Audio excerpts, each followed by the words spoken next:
Well, good morning, everybody. Welcome to a weird place for lecture. I hope you had an okay weekend, right? I know some are bad, some are good, so we'll just go for the average, okay? The lecture today should be about 75, 80 minutes. And the goal is to finish up chapter 25. It's going to happen.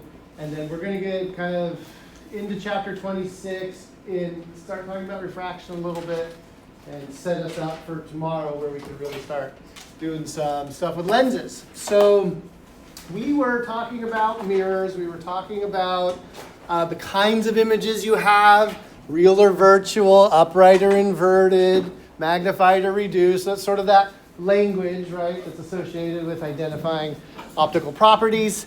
And then I had introduced to you, I'd given you this paper sheet, right, of the sign conventions. You will live and die by the sign conventions.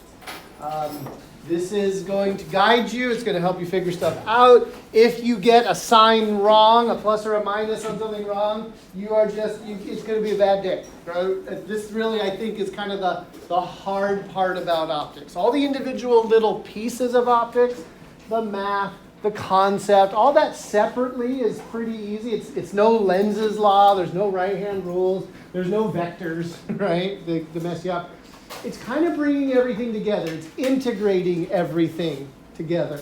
That can be somewhat difficult. You're holding on to a lot of information. You're trying to sort it all out. And if you mess up one of those signs, it steers you in the wrong direction. And so we really want to see if we can't remember. Now, the good news about the mirror conventions, which are the ones that we'll be using today, we'll do lenses tomorrow. They're pretty easy to even just memorize, right? Because where do all the positive, in the top part of the table here, where are all the positive signs? On the front of the mirror. And which side of a mirror is the front side of a mirror?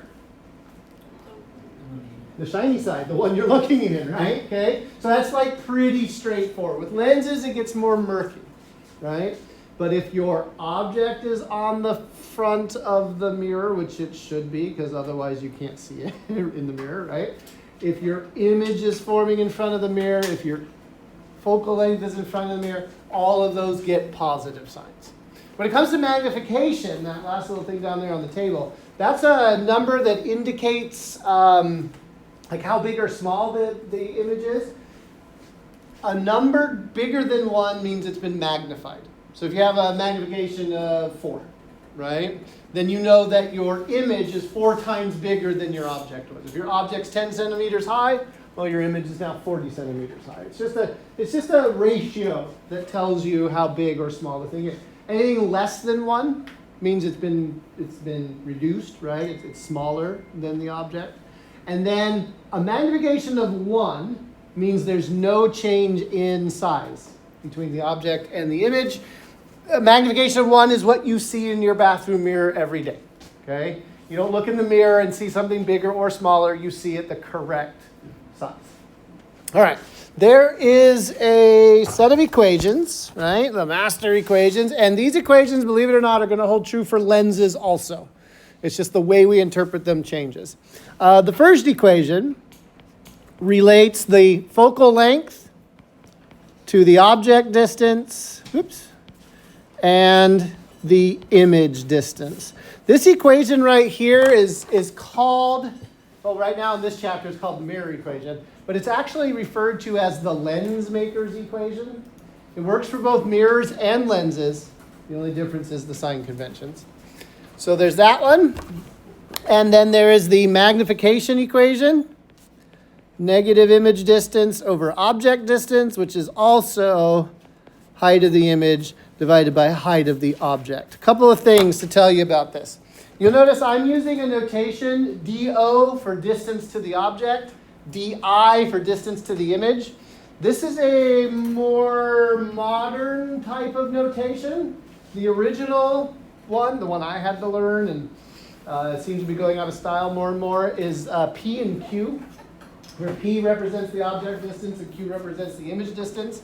That one I tell you about because ChatGPT might use it, A YouTube teacher might use it. You'll see it on various websites, and you'll be like, where did this Peter cube thing come from? It's an old-fashioned notation for the object and image distances. What I've done on this table for you is I've tried to cover them all, right? Your book and I use DODI, okay? But P can also be used for the object distance, right? Q can also be used. I've also seen, and the reason I put it in there, I've sometimes just seen the letter lowercase I being used to indicate image distance, although that's not nearly as common, okay? But I have seen it a few times here and there, and so I threw it in just for completeness, right? So distance to the object, distance to the image. Those are our operative equations. You'll see a minus sign on the magnification equation. Your book, for whatever reason, drops the minus sign on HI over HO. It's technically not incorrect because image height, object height, that ratio just really tells us if it's bigger or smaller. The minus sign, according to the conventions on magnification, means it's inverted. And typically when we're talking about the height of the object, we're not worried about like, is it inverted or is it upright? We're just talking about what's the number.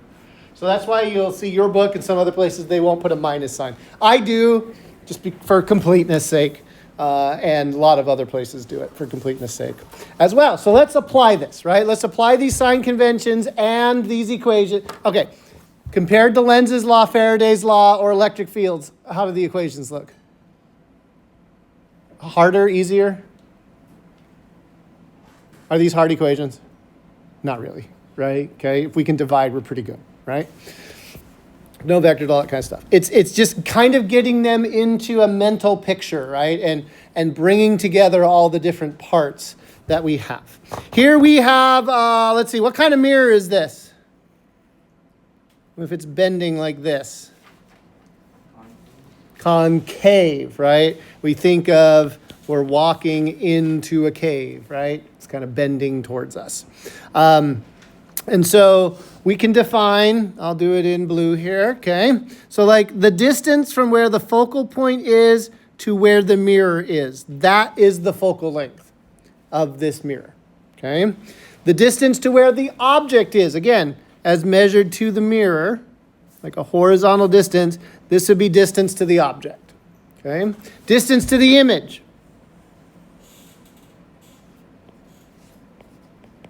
Would be all right there, okay? What side is this side? Is it the front or back side of this mirror? Which side's the front side of a mirror? The shiny side. Where's the shiny side on this mirror? Well, it's got to be right here because that's where all the rays are bouncing right here, aren't they? Okay, so this is indeed the front side of the mirror. So if I told you, and so typically what I do as a teacher, I would tell you that the lens has a positive, let's say 15 centimeter focal length. By saying that it's positive, what am I telling you? The focal length is positive, and so therefore it's on the front side, right? Well, the only way it can be on the front side, right, is if we have a concave mirror. I'll show you convex later, but the focal point will be on the back side there, okay? So what happens in textbooks, because apparently optics isn't hard enough, so we have to like do some kind of artificial things to make it harder on you. The book will say a concave mirror with focal length 15, and they won't give you the sign. Or even worse, they'll say a convex mirror with a focal length of 15 centimeters. Please be very careful about any numbers they give you and make sure you understand where these things are located with respect to the mirror's front and back, because you will have to put the correct sign on. And I'll show you what I mean by that, but I want to emphasize that even if the book gives you a number, you need to check, right? Don't just believe it, right? Check and see where where is it front or back, that kind of thing. Well, all of these things, DO, F, and DI are all on the front side. And so according to our sign conventions, what signs are going to go on those things? It's all positive signs, isn't it? Kind of nice. All right, so let's see if we can't calculate. If we know that the object distance is, what did I write down here? I think I wrote down 40 centimeters. Okay, let's see if we can't figure out what the image distance is going to be, right? That's our goal. So we're going to use, and we're going to find the magnification. We're going to find both of those things. So 1 over the focal length, 1 over distance to the object, 1 over distance. This kind of gives you like little post-traumatic vibes of resistance, right? Where everything's 1 over something, okay? But we can solve for the image distance here. 1 over the image distance will be 1 over the focal length minus 1 over distance to the object. That means distance to the image is going to be 1 over F minus 1 over distance to the object. And then, like, when we finally get that answer, we're going to have to remember to invert the whole thing. So I just did a little bit of algebra here to solve for that. Normally, I'd advise just put numbers in and go for it, right? But I wanted to show you that you could get there with the symbols too. Okay, so what do we got? We got 1 over, and I'm going to put plus 15. Why am I putting a positive sign on that number? Focal point is in the front side of this mirror, so it better get a sign, right? Minus 1 over distance to the object. Again, that's going to be plus 40. Now, why have I not converted to meters? I spent my whole career up to this point telling you guys that the safe thing to do is to convert to meters, right? Always convert to the standard unit. You can do that here. And if you do that, you'll get your answer in meters, okay? But what happens if everything I put in is centimeters and the only thing I'm dealing with are distances? If everything goes in centimeters, what's my answer going to come out in? Also centimeters. And you'll see this happens in optics almost exclusively, right? We do everything in centimeters just so that we don't have to keep writing point something something everywhere. A lot of optical systems, they have focal lengths that are less than a meter, like especially your eyeball, and things like that. So we often work in centimeters. Now, again, tricks that physics textbook authors will employ. They'll give you a focal length in centimeters and then tell you the object is 2.25 meters away. So if you're given a distance in meters and another one in centimeters, what do you have to do to make sure your calculation comes out correctly? You've got to convert one of them, right? Okay. Get them all into the same unit. I don't care if it's in meters, centimeters, light years. I don't care, right? As long as they're all in the same unit, if all meters goes in, meters is going to come out. If all centimeters goes in, all centimeters will go out. If all millimeters goes in, then all millimeters will go out. But if you start mixing meters and centimeters in the same calculation, good luck, right? I don't know where you're going to end up. So generally, in optics, we work in centimeters. All right. So I don't have to put any units on there because I know I'm going to come out in centimeters. I do need to remember, it's easy to forget that I have to invert when I put all that together. And according to my calculations, is this what I'm doing? Yes. I got 24 centimeters. All right. That number came out as a positive number, right? Why is this magnification? Why is this not working? 1 second.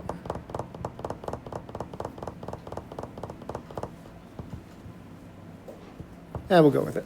No, I want to fix this. Hold on a second. The picture and my numbers are not working out. This object, can I change the object distance on you? I'm going to change the object distance on you because I want it to match the picture. That'll be easier for you guys to see what's going on. I'm going to change this object distance because I read the wrong thing in my notes. I'm going to change this to 20 centimeters. So let's fix this over here. Sorry about that. Mistakes were made. Now, the reason I needed to make the change is because my picture, my focal length, this is like 15, and this is just a little bit further. I wanted to make sure that I was following my picture, which means I need my calculator now. Unless you beat me to it already. What'd you get? 60? I think that's what it was earlier too. See, I have the advantage that I've already lectured on this morning, so I know what all the answers are supposed to be. Okay, we got a positive 60 out of that. What is the positive sign trying to tell us?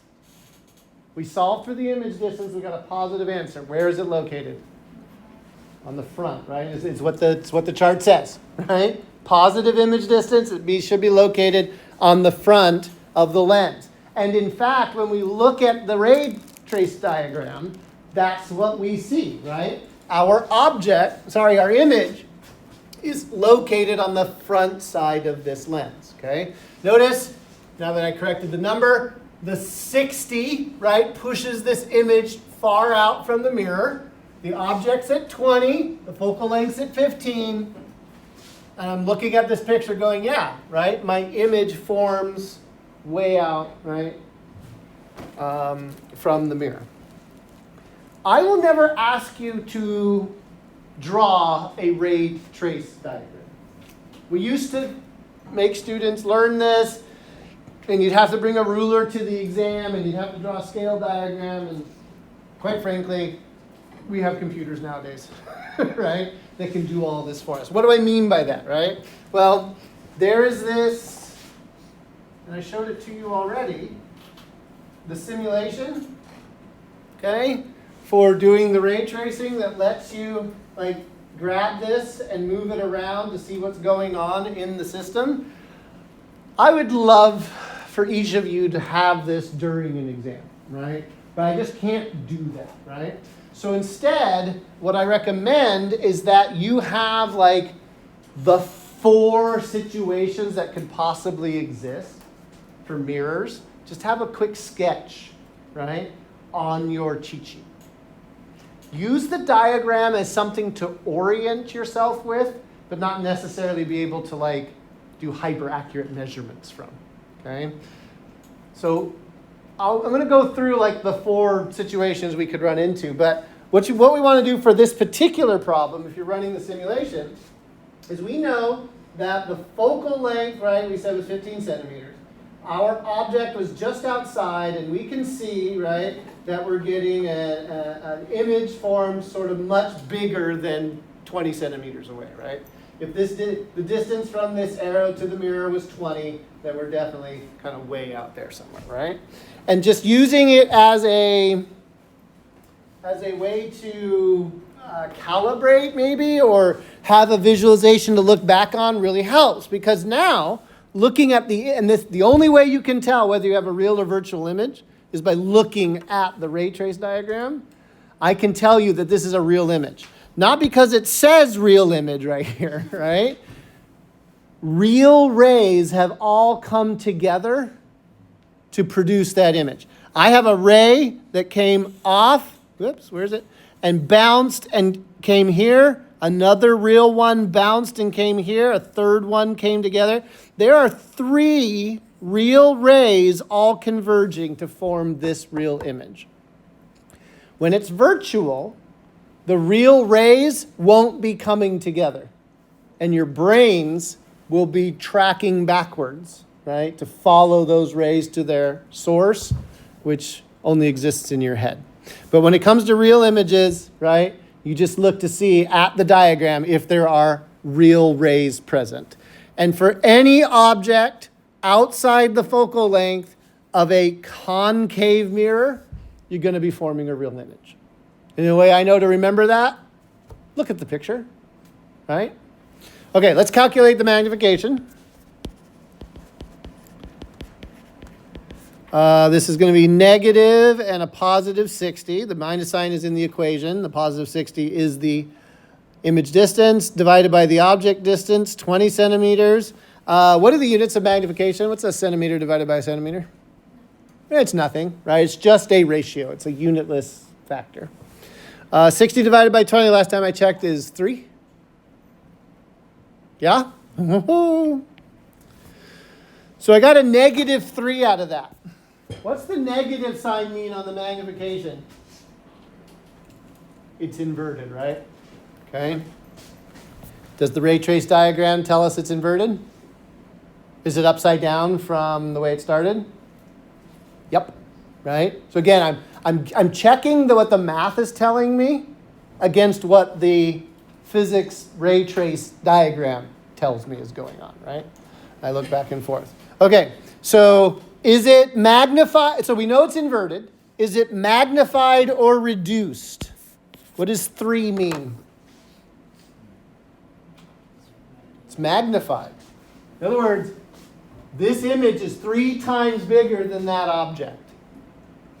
And, I mean, we'd have to get the rulers out to measure it, but I can kind of look at this and go, yeah, it looks pretty good, right? It's about 3 times bigger. All right. So we know it's upright. We know it's inverted. We know it's magnified. And we know it's real. Like we're able to characterize the image that formed based on our math and on the ray tracing diagram that we have. Okay. So what's another sort of thing that can change, right? Like another situation we can have, right? So we can have the object being outside the focal point, or we can have the object inside the focal point. With the simulation, I can grab my arrow and I can move it inside, right? And you can see what happened. Where's the image forming now? Front or back? Which side's the front side? It's the shiny side, the side that the object is on. And so if the image is forming on the opposite side, where is that? It's the back side, right? And we can look at the simulation. We go, okay, it's upright, it's magnified, real or virtual? It's virtual. Why is it virtual? This dotted lines is forming behind, it's forming on the back side, but in the ray trace diagram. So the real rays are all going out somewhere to infinity. And do you see how they're diverging from each other? They're all spreading out from each other as they bounce off the mirror. Well, your brain looks at all those diverging rays coming off the mirror and says, well, they had to come from somewhere, so it traces it backwards in a straight line. Those dotted lines right there represent the virtual images that your brain draws, right? For you to form an image on the back side of this thing. But notice this. No matter where I put this object, like I can be right here on kind of next to the focal point, and I can be in here. Notice that it's always, and I'd have to like zoom out so you can see the whole thing here. Now it's impossibly small to see what's going on, right? But no matter where I am, like if I get close, see how it's just like blowing up and getting bigger and bigger and bigger? But it stays upright, it stays virtual, it stays magnified, right? Okay? Once I get to the other side of the focal point, okay? Once I get to the other side of this, now what happens at the focal point is things just explode, okay?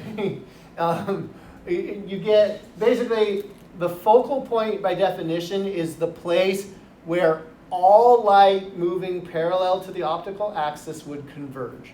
So if an object's at the focal point, all the rays coming off of that object would hit the mirror and then move parallel to the optical axis. You don't form any images when you're at the focal point. But inside, it's on the back side. We flip over to the other side, okay, and it goes from making virtual to making real, depending on which side of the focal point we're on. Okay? But notice this. As I get closer to the focal point, my image gets further away and bigger. But as I come away from the focal point, boom, right there's a spot where it looks like the image and object distance are exactly the same. The magnification looks like it's a magnification of 1. It is inverted. Okay? And I'm going to make this bigger so you can see what's going on. As I move away, what happens to the image height? It's getting smaller. The point at which everything is equal when you're outside the focal point is the center of curvature. double the distance of the focal point, right? That's where everything's equal, and it marks an inflection point. So basically the rules are this.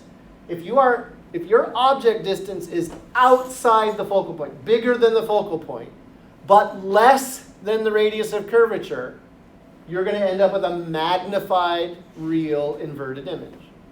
But if you go past the radius of curvature, you're going to have real, you're going to have inverted, but now it's going to be reduced. So basically we've got 3 out of the 4 cases handled here in basically 3 drawings, right? You can draw a quick sketch of what it looks like if your object is outside the focal point but inside the radius of curvature. You could have a sketch for when your object is outside the radius of curvature. And then you could have the drawing for what happens when your object is inside the focal point. Okay? So there's 3 out of the 4. We'll get to the 4th in a second. So what I did in my optics stuff is I had those pictures on. Now I was forced to draw the diagrams for various things, but like I had those 4 pictures on my cheat sheet, right? That let me just quickly reference. Okay, what situation am I in? Okay, my focal point 60 centimeters, but my object distance is 10. I'm inside the focal point. The picture should look something like this. Again, it wasn't exact, but I had a good template to work off of. Let me show you how to keep using these equations and these templates and things like that by doing another example, okay? So here's the example, right, of the object moving inside the focal point. I've already showed it to you on the simulation, but you can't have the simulation during the exam, so you're going to want to have something like this. Like your drawing could be as simple as mirror this focal point right here, and then you could literally just kind of draw that. You don't have to draw all those rays on there, okay? Because we know any time you go inside the focal point in a concave mirror, in this situation, you're going to get a virtual image, it's going to be upright, and it's going to be magnified.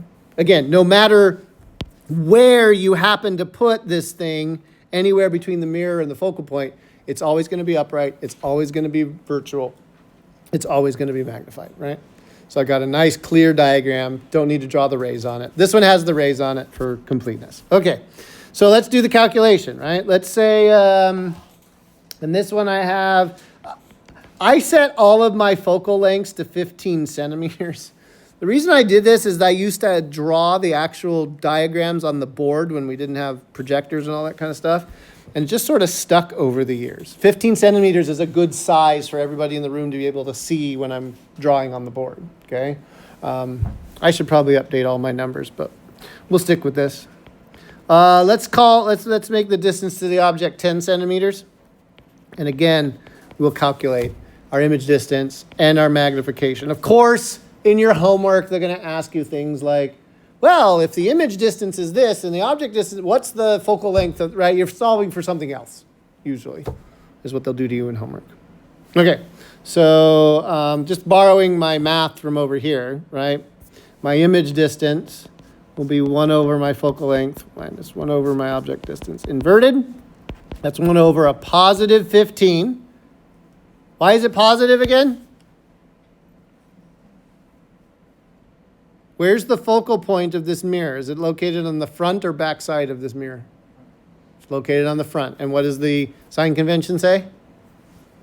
Front, focal length, that's positive. Okay, and then I'm going to do a minus 1 over plus 10. The object distance is also positive because it's on the front. And then I'm going to invert that answer. I got this one on my page. I got a negative 30 centimeters for the image distance. For my magnification, minus a minus 30 minus the image distance divided by the object distance gives me a positive 3 for the magnification. Okay, let's see if we can interpret this. What does the negative sign mean on my image distance? According to this, image distance, negative. Where is this image forming? Behind or on the back side of the mirror. Is that what our diagram says? Yeah, right? You see it's forming back here? Even on my quick one, I can see it's behind the shiny side of my mirror. Okay, so that's what the negative sign means. What does the plus sign on the magnification mean? It's upright. If you look at the sign conventions, a positive magnification means that it's oriented the same way as the object, meaning it's upright. It's not inverted. Okay? So that's what that plus means. And what does the 3 mean? It's enlarged. Okay? So what do we know about this thing? It is a upright, magnified, virtual image. Right? Those are like the 3 states, right? The 3 things that tell us what kind of image we've got. We know the magnification is a power of 3, which means it's 3 times bigger. If this object were 5 centimeters tall, then how big would the image be? What's 5 times 3? 15, right? That's what magnification gets you. All right. And I demonstrated this before, right? This is the case of when you're using that shaving mirror or compact mirror, okay? All right.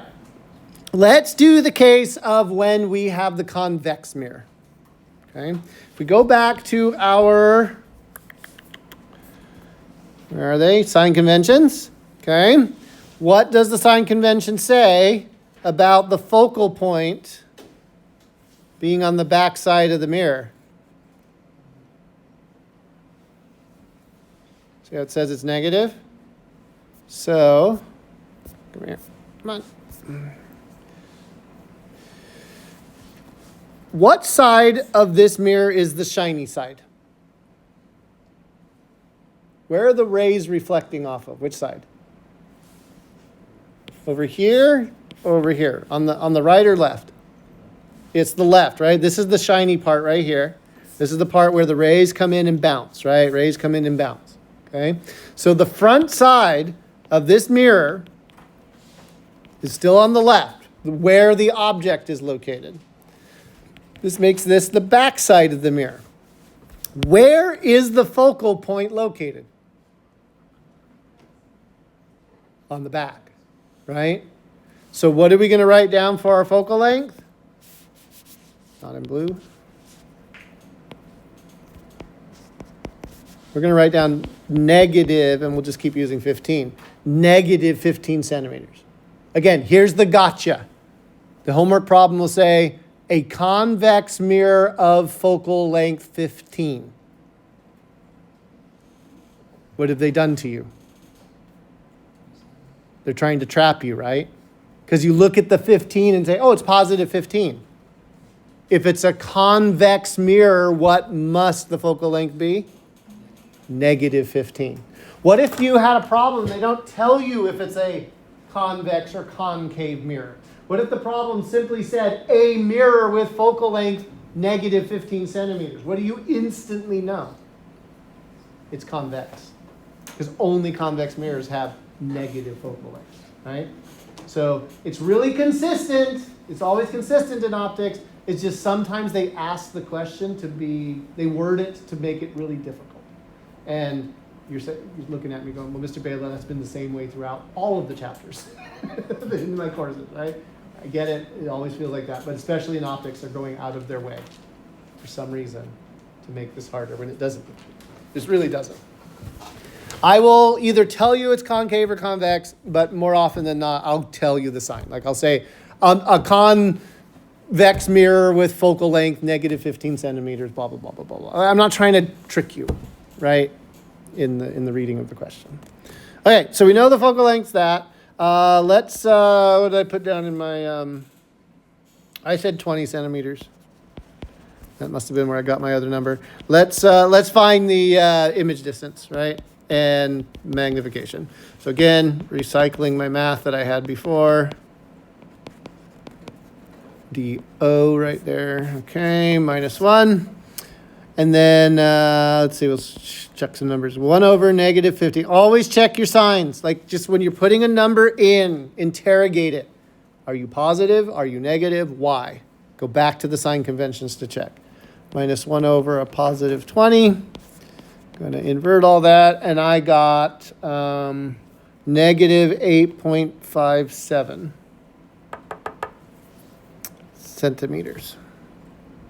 And then my magnification, negative 8.57 divided by 20 gives me a magnification of positive 0.43. Okay, what do I know from the math? What does the negative sign on the image distance tell me? Where is this image? Negative sign. What does the sign convention say? An image distance is negative if it's located on the back side. Does the drawing show that it's on the back side? Yep. Okay. What does the positive sign on the magnification mean? It's upright. Is it upright in my diagram? No. And the 0.43, what is that trying to tell me? It's smaller, isn't it? It's reduced. Okay. And I can look at this diagram and go, yeah, it is, right? Again, little sketch you could have on your cheat sheet, okay, would be something like this, where you have your object and you just show your image, right? And maybe just some virtual lines there to just kind of indicate to you what's going on, right? And you know, like your focal length is over here. So of like the 4 diagrams, right? There'd be that one that I have there on the bottom, okay? There's this one, which I would sketch really quickly, maybe as, like focal length, center of curvature, like this one, I would show like that, okay? And then there's the other possibility that we talked about where the object is outside, which means that the image is going to be smaller and somewhere inside, right? So 1, 2, 3, the case where again, the first 3 are all concave situations, right? And then finally the 4th one would look like that. And there's only one case of this, right? So having those like 4 little sketches in your back pocket to help you orient yourself depending on the situation that you have can go a long way to keeping your thoughts organized, especially if you're a visual kind of learner. What's the warning that's on all the rear view mirrors? Objects are closer than they appear. What kind of mirror is this? Let's stop. What kind of image is this? Upright or inverted? It's upright. The truck is not standing on its head, right? Okay. Magnified or reduced? It's reduced. That statement on there, objects are closer than they appear, is trying to tell you that the image you are seeing is smaller than it should be. Okay? And as far as our brains are concerned, when an object like a semi-truck is smaller than it should be, we know like the general size of a semi-truck. What does our brain say about its distance? It says it's further away. If we were to go like outside and we stand on the road and we look down, right, to McKinley and Blackstone, we might see some people trying to cross at McKinley and Blackstone, right? From where we're standing here, we might see those people as like maybe an inch or 2 tall. Has McKinley and Blackstone shrunk all the people? No. What does our brain tell us? They're not 2-inch high people. They are regular sized people that are far away, right? Okay. So the image in this mirror is upright, it's reduced, it's also virtual because this is a convex mirror. Why would they put a convex mirror in a car? Why mess with our brains this way? What's the problem? You'll notice rear view mirrors they're just flat plane mirrors, they're not concave or convex. The convex mirrors only appear on the passenger side mirror. Why are they doing this to us?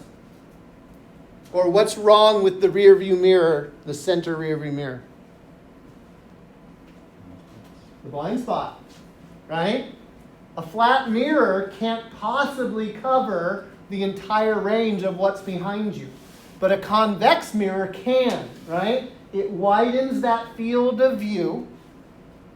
The price we pay is that the image is smaller, kind of warped, right? And things are further away. They don't seem to be going very fast, but then all of a sudden, they seem to be going real fast when they get close to us. It's because our perception of distance has been changed by this. And so objects in the mirror are certainly closer than they actually look like. I swear, officer, I was backing up slowly when the other car suddenly slammed into me.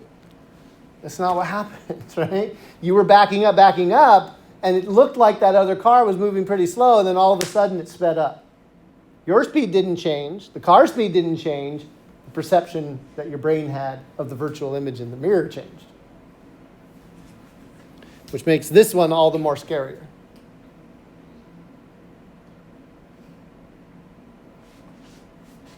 Objects in mirror are closer than they appear, and all you see is a giant eyeball. The aliens are coming. They're coming after us. All right. That is the end of chapter 25. That takes it. Okay, so chapter 25 was all about the law of reflection. Chapter 26, we're going to study refraction. This is going to take us a lot of places because refraction is way cooler than reflection. But essentially we're doing in 25, 26, 27. Is there 28 in this unit? I don't remember. Anyway, it's basically a chapter per phenomenon. Reflection, refraction, diffraction, and interference. Right? We're covering all four of those wave phenomenon. And we'll dedicate essentially a chapter each. Okay, so what is refraction? Refraction is the bending of a wave as it moves from one medium to another. In order for refraction to take place, the light has to be moving, say, in air and then going into water. Or in air and going into glass. Or in glass going into water. There needs to be some kind of medium change. This can happen all in air. If you've ever seen that mirage on the highway or the road when on a really hot day and it looks like there's a pool of water out in front of you, that's refraction. It's actually refracting the sky, okay? The problem is that the air next to the surface of the road is superheated and has a much higher temperature than the ambient air temperature. The medium has changed its properties. And any time that a wave encounters a change in the medium's properties, it will bend. Now that bend, right, this pencil is not bent, right? But it looks bent because our brains insist that light must always travel in straight lines from something. The light here is not traveling in a straight line. It's being bent by the fact that the light coming off the pencil is leaving the water and coming into air. We see the pencil as being kinked or bent, but we can take it out and it's not bent at all. It's an optical illusion, essentially. So let's like tackle this, right, and see what we can't see about what's going on with refraction. Let's share this one. This one. Not that side. There it is, right?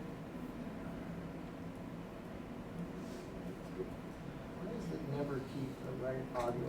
There we go.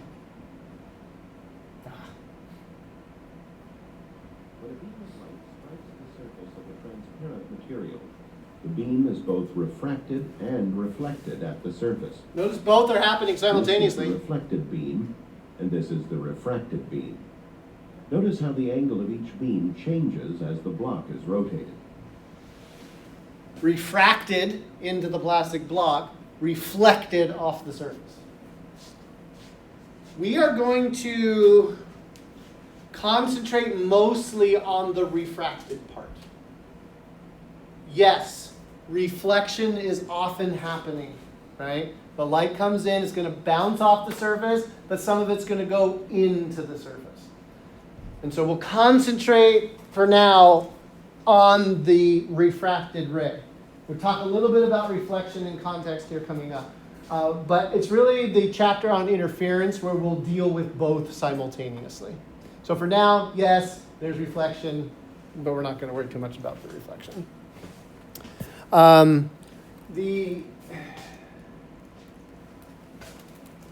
The thing about optics that can be hard, come back.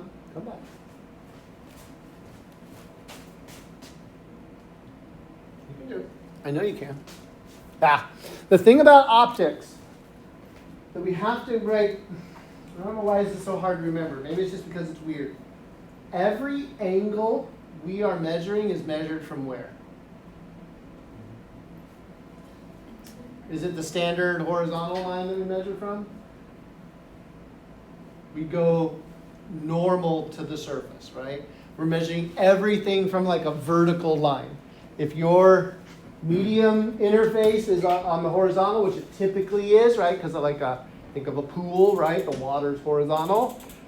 We're measuring angles from the vertical in all of our optics. So when I give you the equation that governs refraction, I will be giving you an equation that depends on this definition of angles.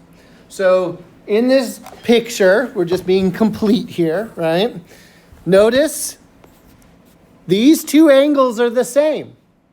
For the reflected ray, angle in equals angle out. That's what last chapter was all about.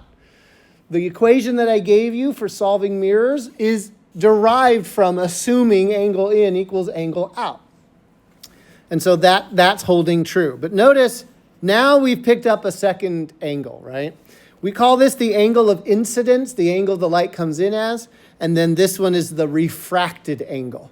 Your book uses 1 and 2, which I kind of like. Sometimes a book will say theta I for incidence and theta R for refracted. That's okay also. But just realize, right, we're transitioning from one material to another material. But we can also go the other way, right? It doesn't have to be just going from air into water. Light can get refracted when it tries to travel, say, from water back out into the air, like the pencil picture that we saw. The equation that governs how all of these angles relate to each other is called Snell's law. That's SN, as in November, ELL. You have to wonder if he was made fun of as a child, with a last name like that.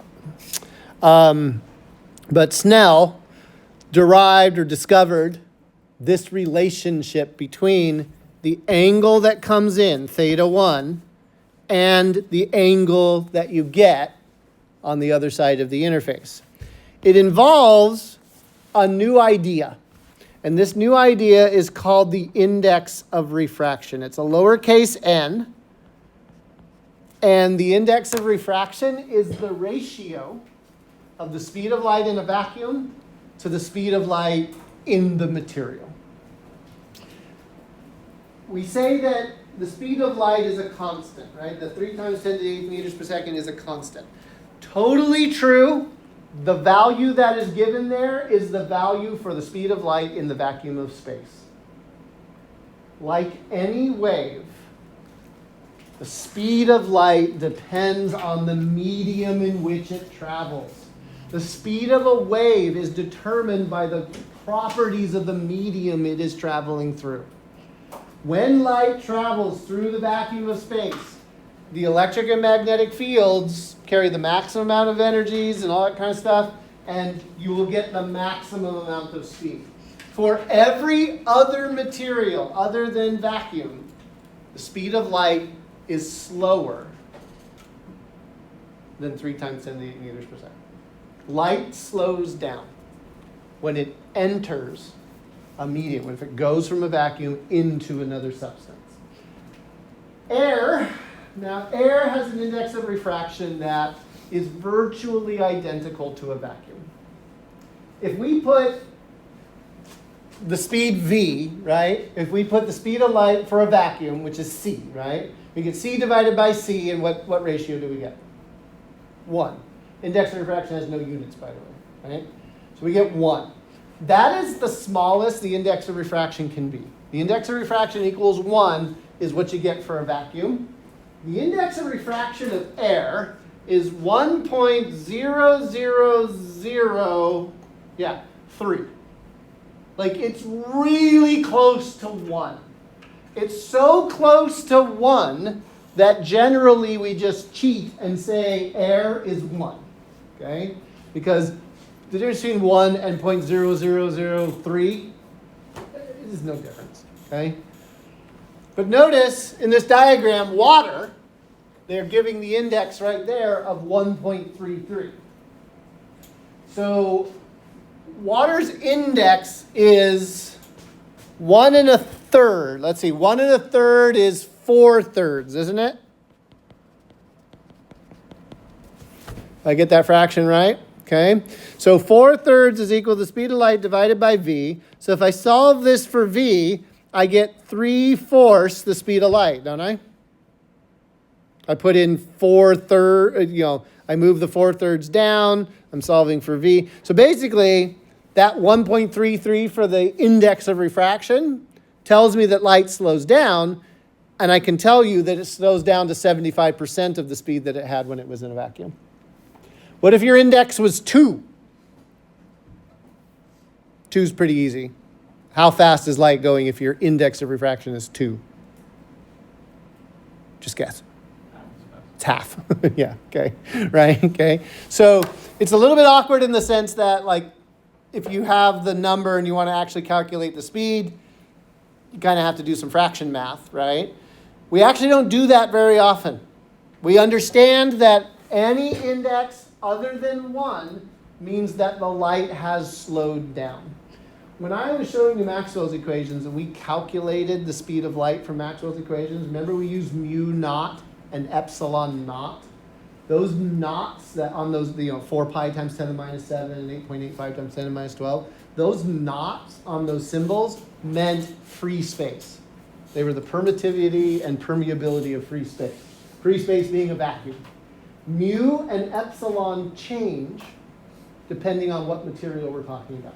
Some materials are really good at transmitting magnetic fields and others aren't, right? And so instead of going out and measuring mu and epsilon for every single one of these materials, instead what we actually do is we shine light at known angles, measure the angle coming out, figure out the index of refraction, and we're done, right? We know what fraction of the speed of light it happens to be. Of course, you'll do homework. We'll ask you to do some weird things with it. But and this was my part of my master's degree work, was finding the index of refraction for different materials in the X-ray portion of the electromagnetic spectrum. It was an area that wasn't well studied for what light would. Again, we were trying to make X-ray mirrors, and in order to make the mirror, we had to know what sort of optical properties these materials had, and we were using refraction and reflection to make the mirror. More about this when we get into thin films. Suffice it to say, we didn't go in and measure mu and epsilon. What we did is we found out what the light did, what the X-rays did as it encountered the surface, and then we were able to go backwards and figure out what the index of refraction was. And based on that index of refraction, then we could figure out what the light was doing in the material. Notice that on this first picture here, where the light goes, well, I like to say it goes from a lower index to a higher index, right? An index of 1 to an index of 1.33. It went from lower to higher. This refracted ray, according to Snell's law, will always be less than the incident ray, okay? So a low to high transition means that theta 2 is going to be less than theta 1. In other words, refraction, when the light travels from a lower to a higher, always bends the light towards the normal. The light comes in. I'm going to really exaggerate, and bends towards the vertical. That's if you're going from low to high. That's what this equation right here predicts. But if we reverse it, if we go from high to low, then again, I'm going to kind of exaggerate this, right? It comes up, comes up, and then it bends away from the normal. So if we go from high then into low, our refracted is bigger than our incident angle. So light refracts if the light's traveling in a low to a high index. It refracts in such a way that it bends towards the normal. And if it goes from a higher index material to a lower index material, the light bends away from the normal. Back to the pencil, right? Looking in the water. The light from the pencil was traveling in water and then came into air before it made it to our eyes. Which situation are we in? Low to high or high to low? It was in water and then it went into air. It was a high to low change. And so the light that we're perceiving coming from the pencil got bent away from the vertical, which made the pencil bend upwards. Let me try to impress upon your minds the importance of the index of refraction, okay?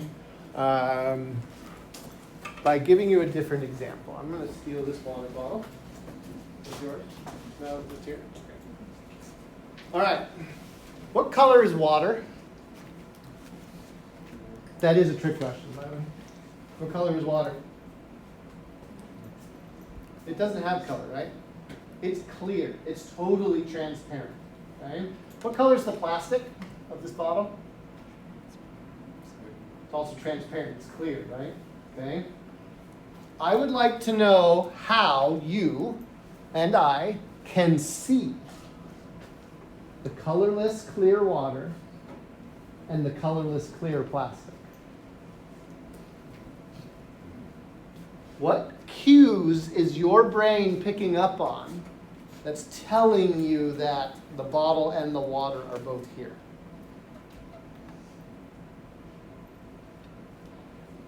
Haven't thought about it? The surface of the water bottle? Obviously there's a surface, right? There's a change in medium, is there not? And with a change in medium, what's going to happen to the light? It's going to bend.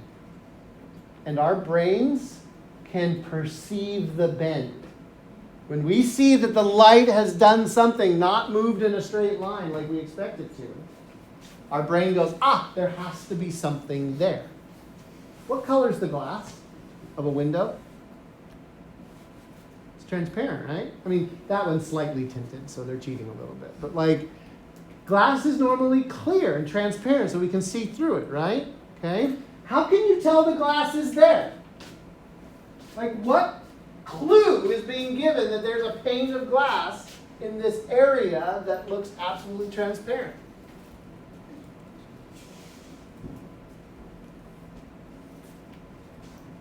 Besides the refraction, besides the, wait a second, like I'm moving this much, but the thing on the other side isn't moving as far as it should, there's another clue. There's also another clue in the plastic bottle. What's something else besides refraction that you're seeing? Hint, it happens at the same time as refraction. Reflection. You see the reflections in the bottle, right? From the lights in the room and all that kind of stuff. The way our brains see transparent things is to pick up on optical defects, okay? Reflections, refractions, and if there's any smudges on the glass, right? We see the smudge and we go, there must be something there to hold that smudge up. You don't have to answer the following question out loud, although some of you are probably going to laugh. Okay? How many of you have ever run into a sliding glass door knowing that it was open? Like you were walking towards the sliding glass door and you could have sworn it was open, and the tray of drinks you're carrying for the party, right? You did, and all of a sudden there's an explosion and a broken nose, and like you've run into the glass. I can tell by some of your smiles, some of you are going, yeah, I've been there, right? It can happen. People can miss the fact that there's a window there, right? What happened? Probably two things, okay? Number one, the person was coming directly at the sliding glass door. When the angle of incidence is 0, okay, the sign of 0 is 1 in Snell's law, which means that the angle, the refracted angle, is also 0. It's called the normal incidence case. There's no bending if you have a straight-on light ray. It only bends if there's any angle coming in. So if you're walking straight towards a sliding glass door, right, you've lost every refraction cue. There's just no more refraction happening. Your brain can't see the angle, all that kind of stuff. And I bet you more than anything, somebody before the party cleaned the sliding glass door, got all of the kid gunk and pet gunk off of it, right? So there were no like defects for you to cue in on that the glass was there. And you were probably coming from a dark room to a brighter situation on the other side of the door, right? Either like dark outside coming into a bright inside or vice versa. By coming from dark to light with like no light source behind you, there's no reflection cue. So we removed reflection, removed refraction, and removed any optical defects. So what did your brain say? There's nothing there. Until your nose found out differently. Right? So index of refraction is actually really important for our perception of clear things. When we look at a transparent object such as this glass eyedropper, we can see it even though it is perfectly clear. Differences in the refraction indexes of the glass and air allow us to see the edges of the glass. When we put the eyedropper in a liquid that has the same index of refraction as the glass and fill the dropper with the liquid, the eyedropper nearly disappears. The liquid has the same index of refraction of the glass. Therefore, there's no refraction taking place. And with no refraction, what does our brain do? Erases the glass, erases the transparent thing, right? Our brains rely on this refraction to be able to tell that clear things are actually there.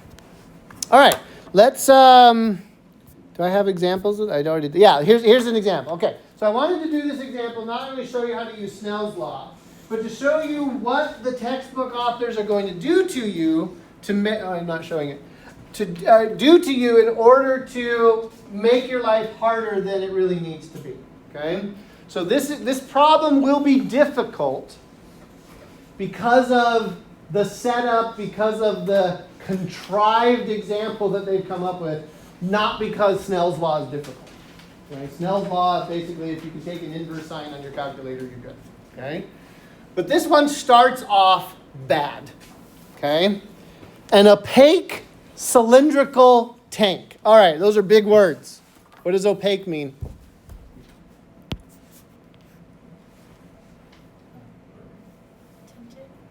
Tinted. Technically, it means not transparent. So it's not clear, right? It's a solid material that light can't pass through. In other words, like most tanks, water tanks, wells, swimming pools, bathtubs, right? Their sides are not see-through, okay? As a matter of fact, the only see-through tank that I can think of in sort of everyday use is called an aquarium, right? What are aquariums for? Holding fish, right? Okay? And you don't want to have an opaque aquarium because that's kind of boring, right? You'll only be able to see your fish from the top down. So we've got a standard, they should have just said a tank, right? Or a not transparent tank. Okay, cylindrical. So that's telling me the shape of the tank. So it looks something like, I don't know, something like this maybe. Okay, let me get a little bit of room for this tank. I'm gonna move that down slightly. Okay, they gave me the diameter. That's nice. 3 meters across. And it's completely filled with water, meaning that like the water goes all the way up to the top. Okay, there's no height difference between the water and the tank and all that kind of stuff.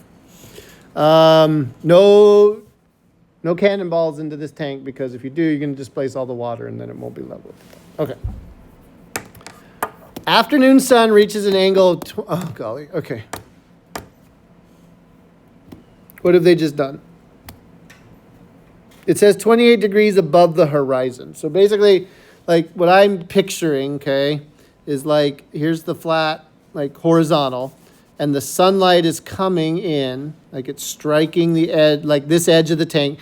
Obviously, the sunlight is like everywhere, right? It's coming in all right. But I'm just going to draw the ray that comes in and strikes this very edge for a reason you'll see here in a second.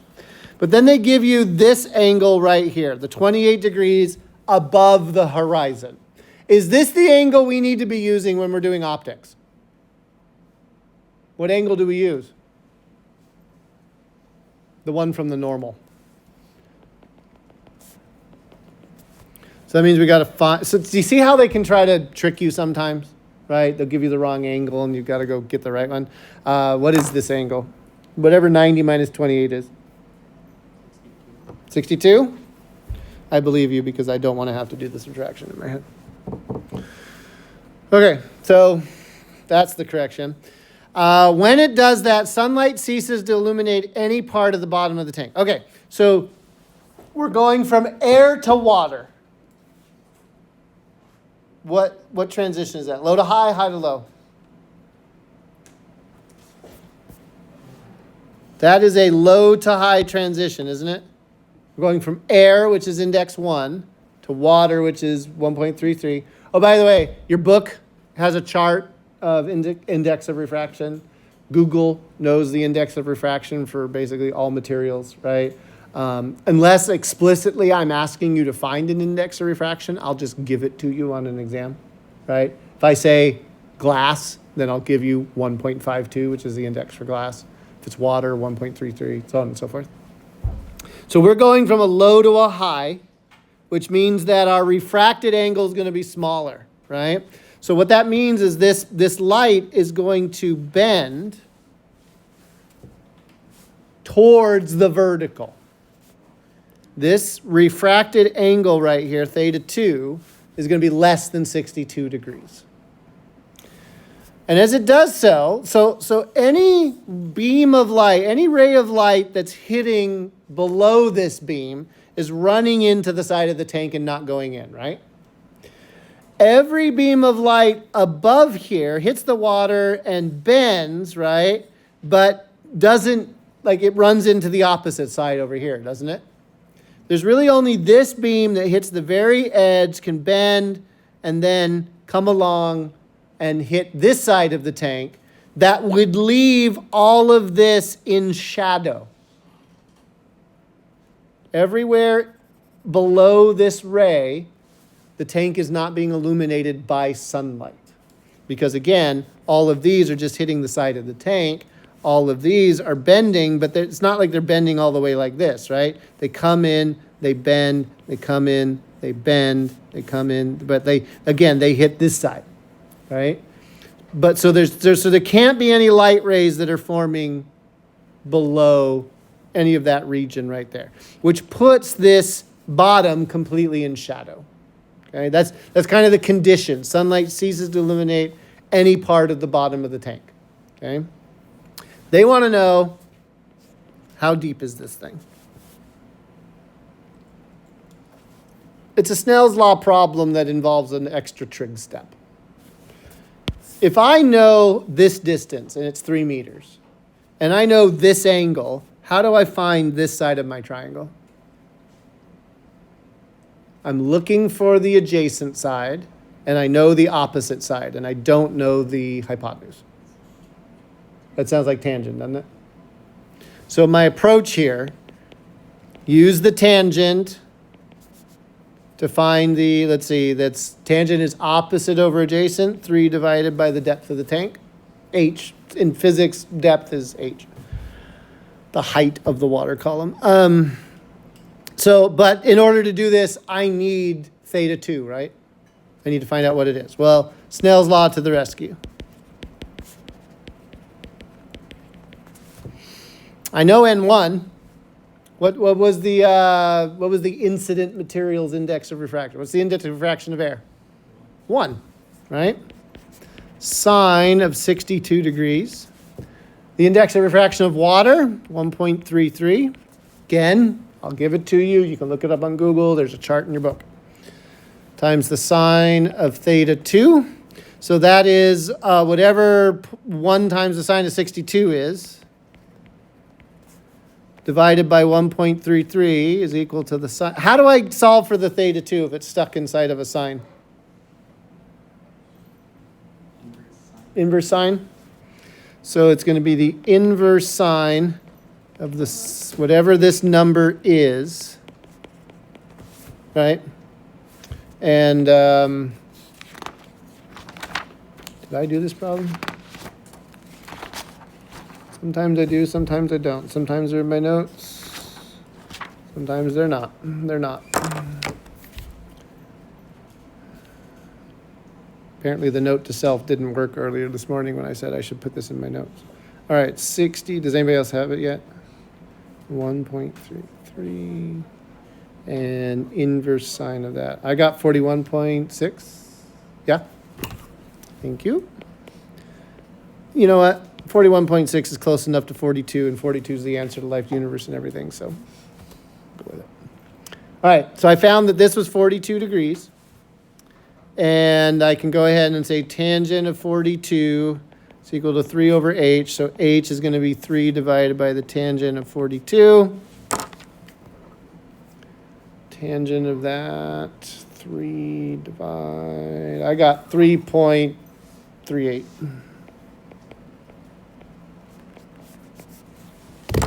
As the depth of my tank. Let's pause for just a second. Was the actual math hard? Like, was the division and taking the inverse sine like super difficult? Vectors are way worse. Can everybody? Are we in agreement? Vectors are much bigger problem. Okay, a lot more numbers to chase around. So it's not like the math here that's hard. What's hard?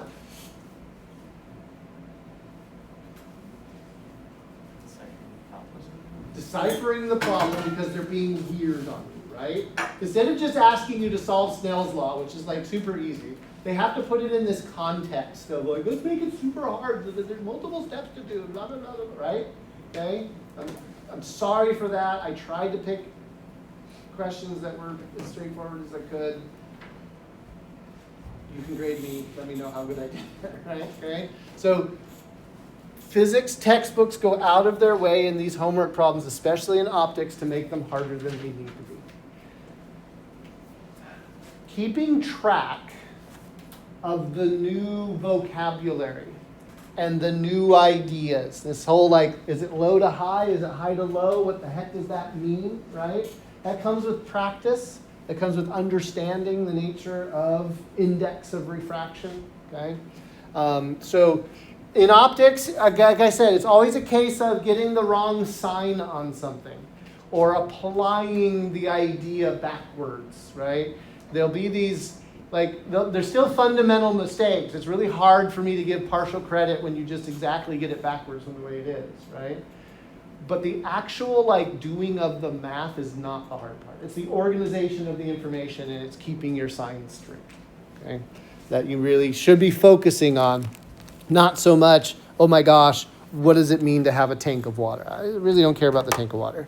It was the application of Snell's law that was important. Okay, let me show you, or talk about one more case when it comes to refraction, and then we'll stop, and we'll carry on with more refraction stuff tomorrow in class.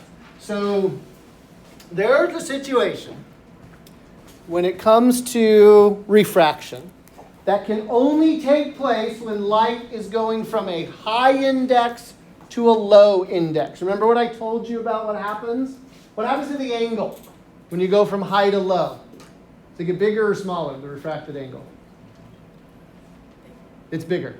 Okay? It's bigger when you go from a higher index to a lower index. What that means is, right, this ray comes up. In the case of here, they're doing water and air. So it's traveling in water. It refracts, right? So the angle gets bigger. The refracted ray gets bigger.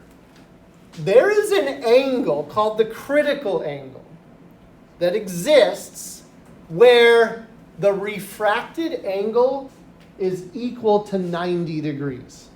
When you're going from a high index to a low index, and you're like increasing your angle of incidence, making it bigger and bigger and bigger, which means getting it further away from the vertical.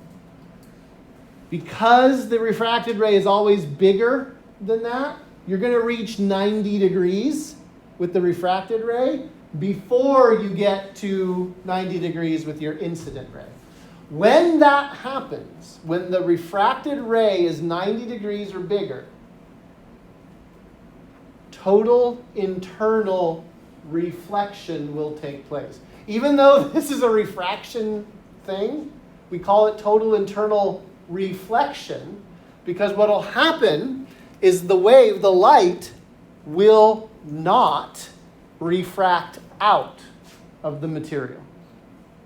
It will stay totally internally reflected to the water. And we're going to investigate the implications of this. But let's just derive this really quick and then we'll get to the implications. How do you get there? It's Snell's law.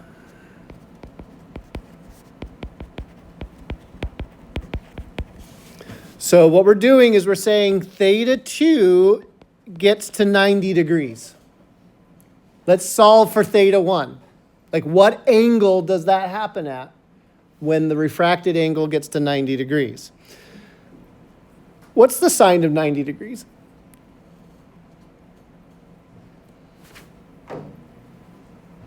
What's the sine of 90 degrees?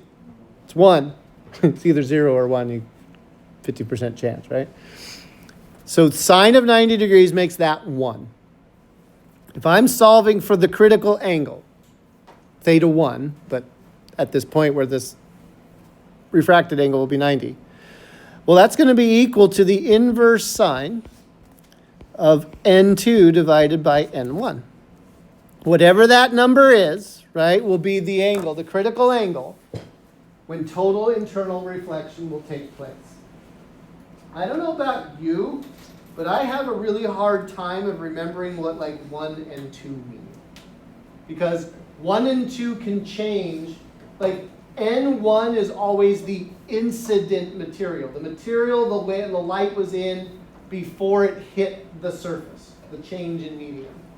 N2 is always the refracted medium. But my brain can get mixed up there. If we look at what the math is telling us, in order for you to get an answer, this ratio inside the inverse sine has to be a number less than 1. Let's do an experiment right now, okay? Let's say that we got this backwards. We're just guessing and we're throwing numbers at the wall. We have no idea what we're doing. What happens if you take the inverse sine of 1.33 over 1? Do it right now in your calculator and tell me what you get. Yeah, and no, you didn't make a mistake. You will get an error.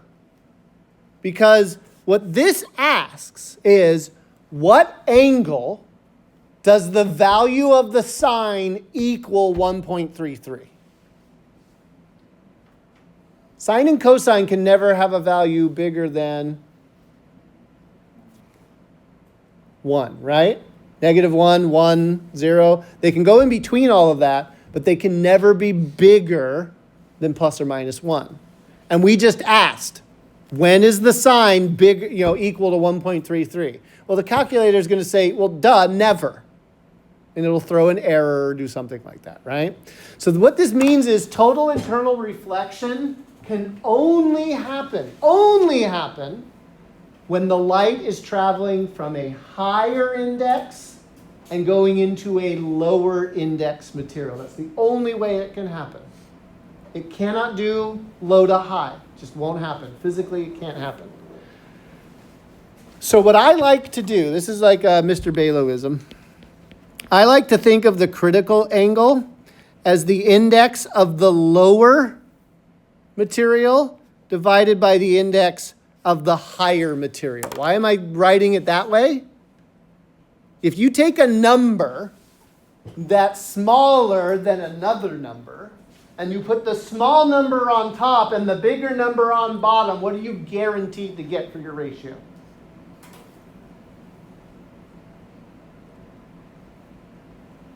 No?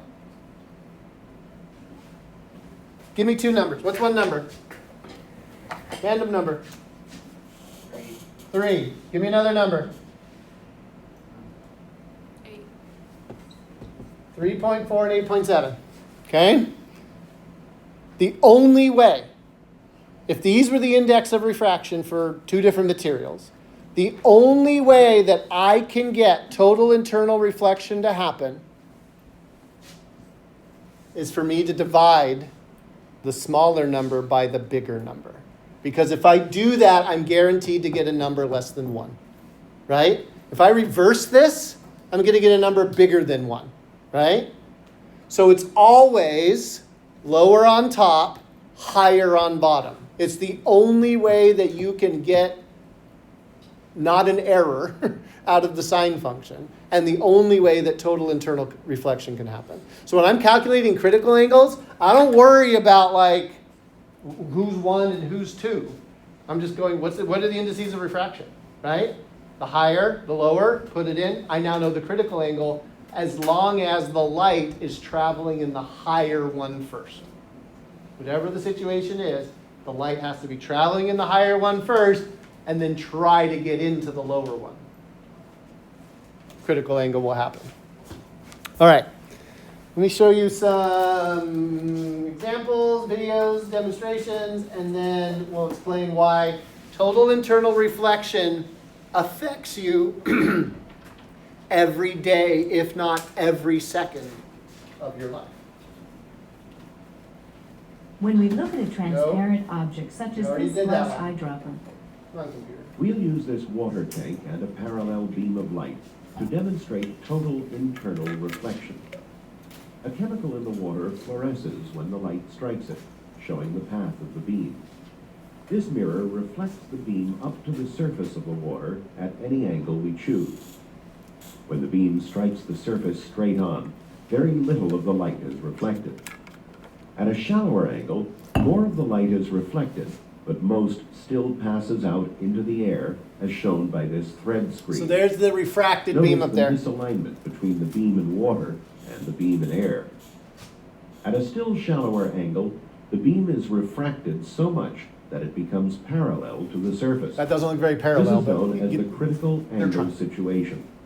If the beam hits the surface at an angle shallower than the critical angle, all the light is reflected back at the surface, and none crosses There's through. no light hitting known that thread as screen total outside of the internal water. You see reflection. that? It was there, and then it disappeared. The thing about total internal reflection is this is not a case of, wink, wink, it's 100%, or wink, wink, if we ignore friction. Like, we're not cheating here. It is an absolute 100% reflection of the light. Nothing, it does not escape once the light passes the critical angle. If it's under the critical angle, light can get out. But past the critical angle, it is totally internally reflected. 100% of the energy, 100% of the intensity, everything. It just bounces. It physically cannot get out of the material. Now, I told you that this affects you every second of every day, and not all of us go swimming every day. But this is what it looks like when you're inside an Olympic swimming pool. Okay, this is a racing pool. It's got the lane guides on the bottom. They've taken the plastic things out, the lane guides on the side for the picture. But the bottom of the pool has got these lines on it, right? Okay, and you can see the reflection of the bottom of the pool in the surface of the water up to a certain point. Do you see that black sort of curve there? And in there, there's some lights. Those are the lights from the ceiling. This is an indoor pool, okay? At angles from like straight above down to, it's like 41 degrees or so, you can see out, if you're sitting underwater, you can see out of the pool. But past the critical angle, the only thing you will see is a reflection of what's already in the pool. So this is like, as a human being, what it would look like, right? If you could hold your breath and sit at the bottom of the pool and contemplate the mysteries of the universe, okay? Scuba diving. I used to be a scuba diver, okay? This is what you would kind of see. Now this picture is a little bit blown out because of how the exposure worked. They're taking a picture of the blue, bright sky, and of course under the water it was a little bit darker, but the camera, it's not quite black like this, okay? But what you do is when you're scuba diving and you look up, you can see the sky. You can see the clouds. If you're lucky, the boat's right over you, you can see the boat. But after a certain angle, you stop seeing out of the water and you just see a reflection of what's underneath the water. It can be very disorienting as a scuba diver because you've lost all of your gravity clues. You don't, like gravity, you don't feel gravity acting on you because you're suspended, you're neutrally buoyant. So you kind of don't know which way it is, which way is up, okay? And then you've lost all visual cues because unless you're looking straight up, you're just gonna see a reflection of everything that's around you, right? Now the only way if you're disoriented of knowing which way is up when you're scuba diving is to let some bubbles out and watch which way the bubbles go. Which way do bubbles go? They always go up, okay? So follow the bubbles to the surface. So this concept of total internal reflection is visible to us, like if we're in water looking out. But it doesn't have to take place in water. It can take place in any material that has a higher index of refraction than the material around it. And the material that is super important to your daily, nearly secondly life. These acrylic tubes will be used to show the type of total internal reflection which makes fiber optics communications possible. When a laser beam is aimed into the end of this tube, the beam bounces off the walls and is guided along the length of the tube, emerging from the far end. The laser beam can also be guided along this curved tube. Real fiber optics cables can bend around corners without losing any of the light passing along them. Where do fiber optics affect you? On a daily, if not nearly every secondly basis. Wi-Fi. Every piece of internet technology critically depends on fiber optic cables. Obviously, there's no cable between my phone and the Wi-Fi antenna that's in this room. It's wireless for a reason, right? Okay. But that needs to connect to a copper wire that goes to a server cabinet somewhere, or a switching cabinet, that I can guarantee you in this building, because I've seen it, has a fiber optic cable going to it.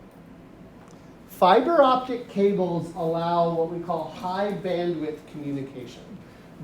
Bandwidth is a very technical term. It doesn't exactly mean what I'm about to tell you, but this is a good lie, okay?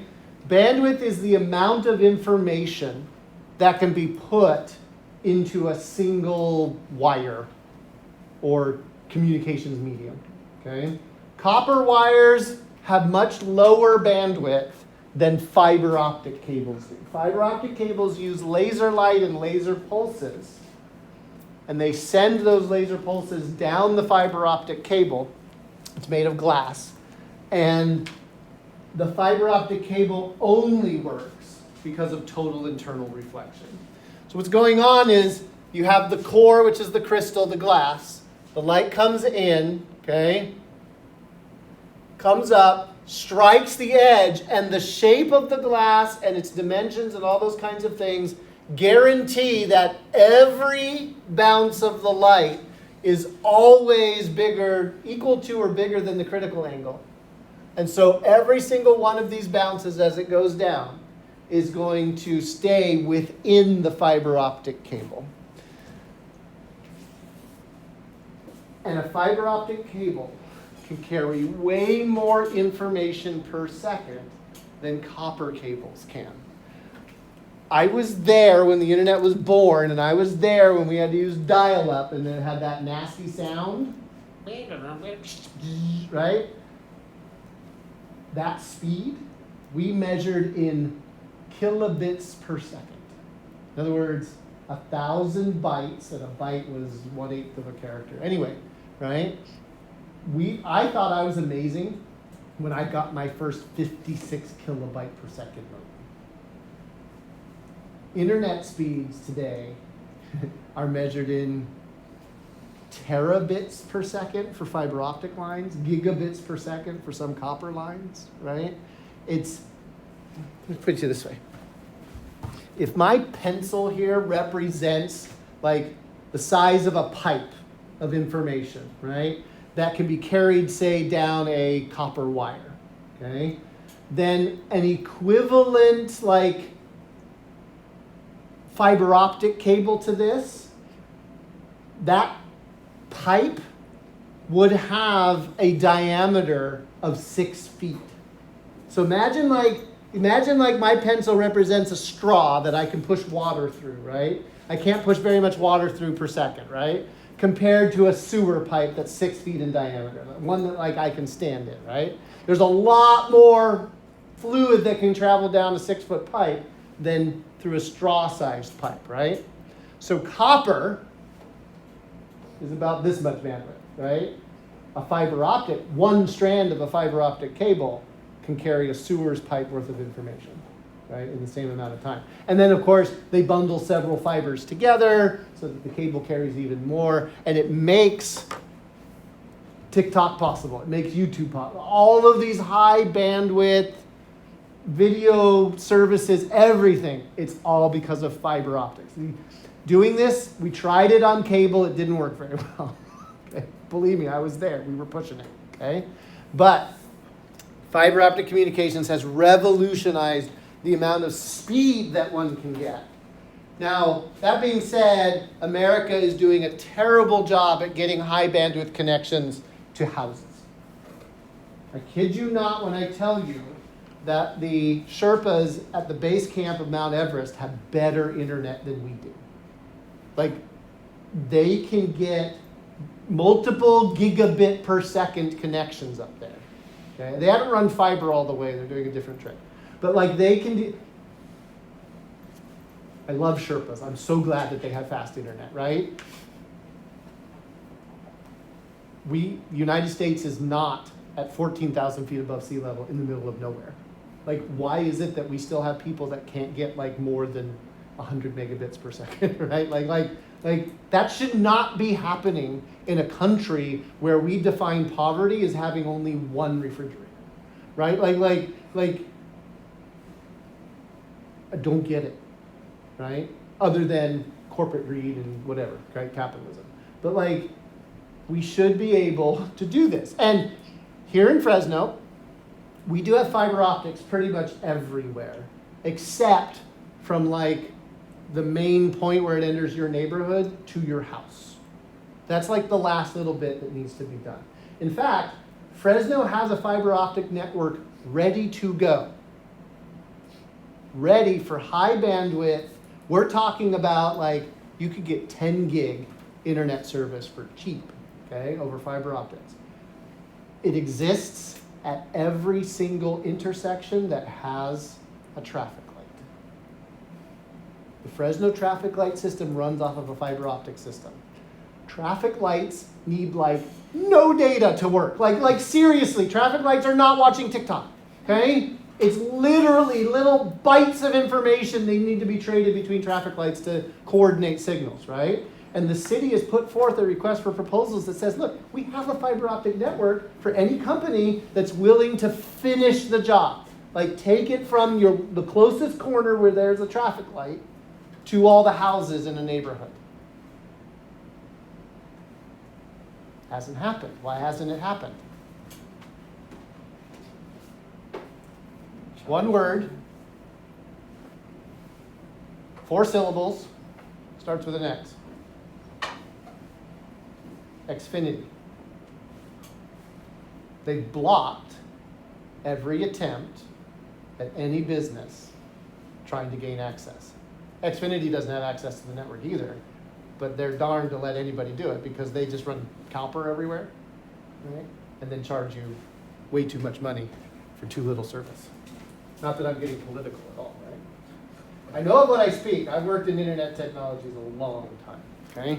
So total internal reflection makes fiber optics possible, which not only makes the internet possible, it makes it possible for your plumber to stick a camera down your pipes and figure out what's wrong, to make a doctor be able to stick a camera down your throat without having to cut you open. There's so many things that fiber optics enables, right? Because it's flexible, it's light, it's high bandwidth, it does a lot of things. All brought to you by total internal reflection. We're going to stop there today because the brain can only get so much information before it really starts to shut down. I want you to know and be prepared for this first thing tomorrow. When you walk in, 8 o'clock in the morning, we're going to take a quiz on all the refraction stuff we did, right? Don't panic about it, but I just wanted to warn you right away. Very first start of class, we're going to do a quiz, and then we'll continue on with, we'll learn about lenses. Actually, we'll do a little bit more, talk a little bit about rainbows, and then we'll talk about lenses. I will see you then. If you want to stay and do your homework, that kind of thing, I'm here till 2 o'clock. Otherwise, have a fantastic